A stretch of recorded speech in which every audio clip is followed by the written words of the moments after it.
Walid was born and raised in Dubai in the family of a wealthy oil industrialist, and thus the man was surrounded by luxury and wealth from an early age.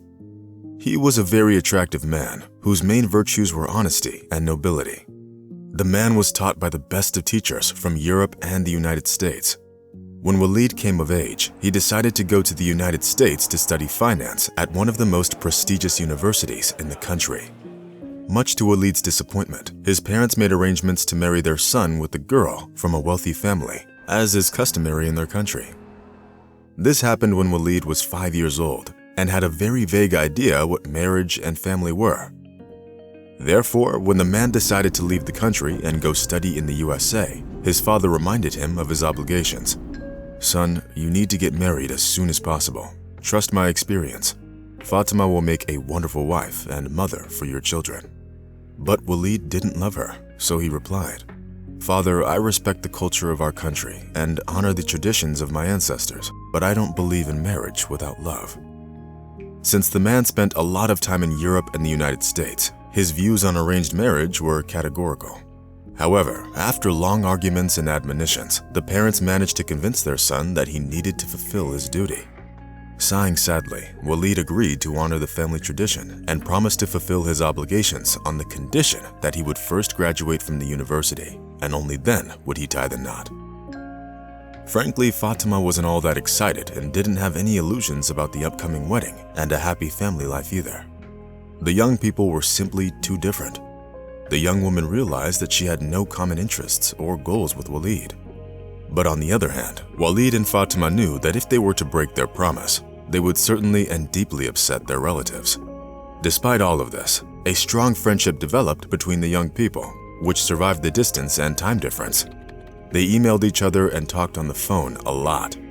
When Walid was starting his senior year at the university, he told the bride-to-be when it was time to start planning their wedding. "Oh sure, I'll get everything ready," answered Fatima, although deep down she was having serious doubts about the upcoming marriage.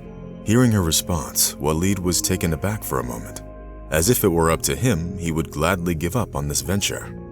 However, the opinion of his parents and the custom of his native country were a very strong motivator, and therefore the man accepted the idea of the impending wedding. It's hard to say how this venture would have eventually ended if fate, which seemed to have other plans for this couple, hadn't intervened in the plans of the young people. One day, shortly before Walid was supposed to graduate, Fatima called her groom and said that she dreamed of a trip to the United States more than anything else. The thing was that Fatima only ever saw the country in pictures and would have liked to visit it all, from Louisiana to Minnesota or Washington. Walid smiled knowingly and agreed to comply with her request.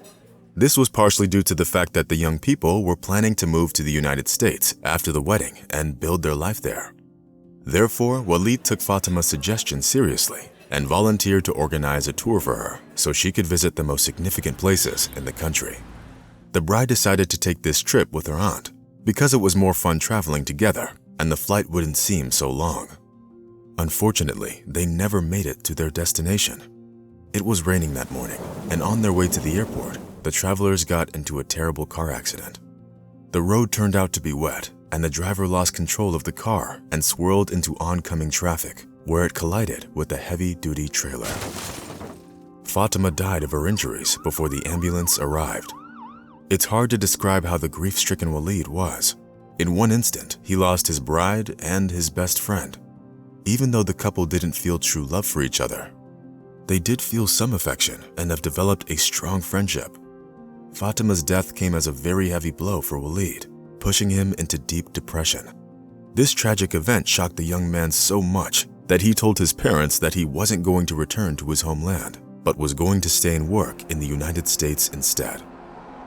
Time went by, and when Walid was 35 years old, his father fell seriously ill. Feeling that he was getting weaker every day, the young man asked his son to come home and take over leadership of his oil empire. Of course, Walid couldn't say no to his father's request and gladly volunteered to help because he was the only son and heir to the family business. When the man returned to his homeland, the only person meeting him at the airport was his mother, haggard from sleepless nights and constantly worrying about her husband's health. Unfortunately, the ruthless fate didn't leave Walid's father much time to enjoy his son's company. To the great sorrow of his family and friends, the elderly man died 6 months after Walid's return to his homeland. Thus, at the age of 35, Walid inherited the multi-million-dollar empire, which he began to lead as its rightful owner. One day, as Walid was in a hurry to get to a meeting with his partners, he ran into a pretty woman on the street. The stranger was carrying a folder with some documents, which she accidentally dropped when Walid ran into her. Blushing with embarrassment, the man rushed to help her pick up the papers, apologizing for his clumsiness. But the girl was very understanding and easily forgave the man. As it turned out, the woman's name was Jalila, and she worked as a hotel administrator. During these few short minutes of their first encounter, Walid was literally enchanted by the beauty of this woman, who, despite her incredible looks, behaved very modestly. The next day, Walid came to the hotel where Jalila worked and asked her out to dinner. To the man's great surprise, upon learning that he was a rich oil industrialist, the modest beauty rejected his invite. However, this was when Walid's education at one of the best universities in the world came in handy.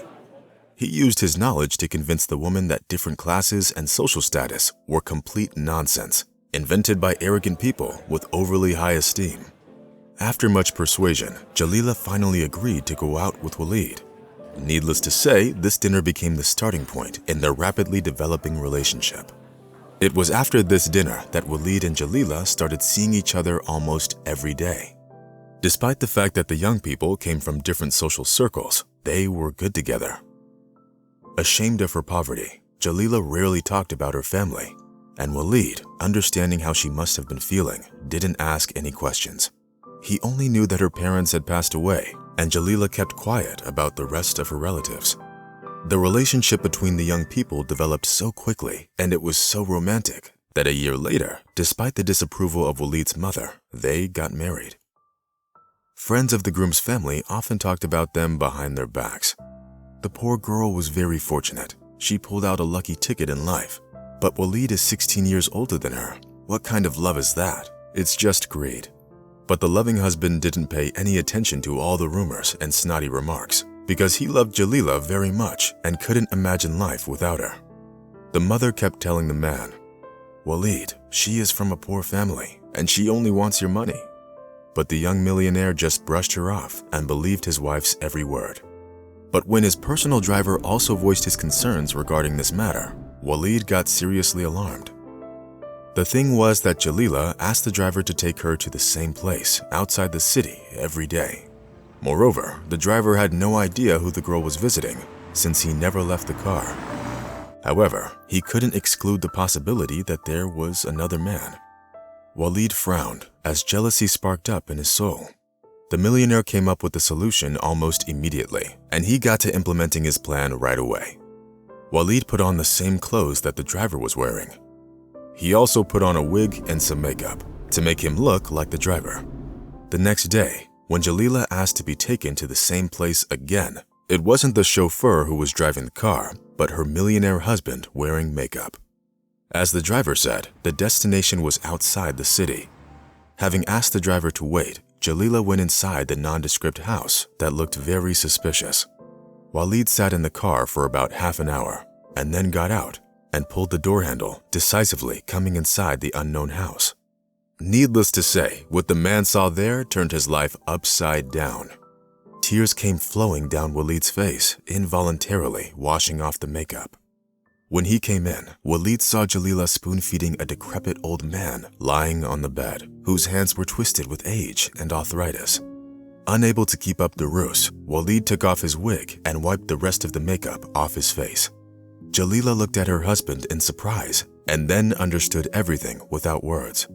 The woman came up to Walid, hugged her husband and kissed him tenderly, whispering in his ear what a fool he was. As it turned out, the sick old man was Jalila's grandfather. She was simply embarrassed to let her rich husband meet her poor relative, and the old man was also against becoming a burden for the young granddaughter. All he wanted for her was happiness and a good family.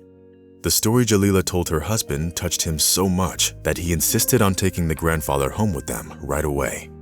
The man was relieved that all his suspicions turned out to be unfounded and was on cloud 9 with happiness. But as it turned out later, this was far from all the good news he would get that day. Hugging Walid, Jalila was happy to tell that she was carrying their child. "Thank you, dear. I couldn't even dream of a better girl," said Walid, and taking his beloved wife in his arms, he twirled her around the room, while her grandfather commented with approval. The man was incredibly happy that despite the distrust of his relatives, he made the right choice and found a faithful and loving spouse.